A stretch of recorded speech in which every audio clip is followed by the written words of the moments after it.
Le Point Bourse vous est présenté par Bourse Direct.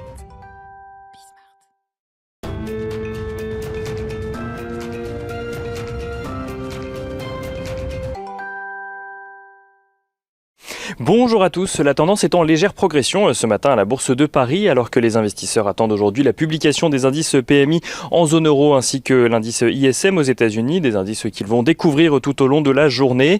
Des indices PMI au mois d'avril d'ailleurs qui feront suite à une première estimation où ces derniers affichaient de fortes accélérations de la reprise d'activité en zone euro notamment.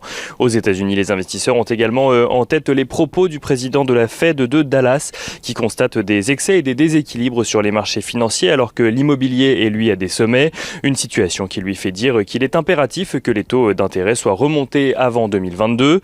Notons également que la première étape du calendrier de déconfinement proposé par Emmanuel Macron débute aujourd'hui.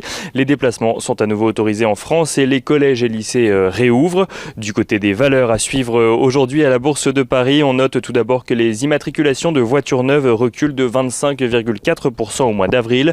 Une nouvelle qui n'impacte pas Stellantis dont les ventes reculent pourtant sur la période de 30%, qui n'impacte pas non plus Renault dont les ventes reculent de 32% sur la période. Les deux valeurs progressent ce matin, tandis que Faurecia évolue de son côté dans le rouge.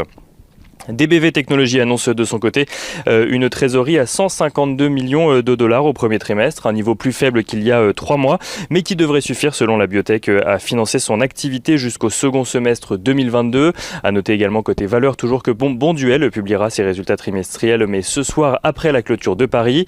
Et on finit ce point ce matin avec un tour du côté des matières premières, le pétrole qui est aux alentours des 66 dollars le baril de Brent, tandis que l'once d'or est elle aux alentours des 1777 dollars. L'euro-dollar qui est aux alentours des 1,20 dollars pour 1 euro, tandis que le taux à 10 ans aux États-Unis est lui aux alentours des 1,62%.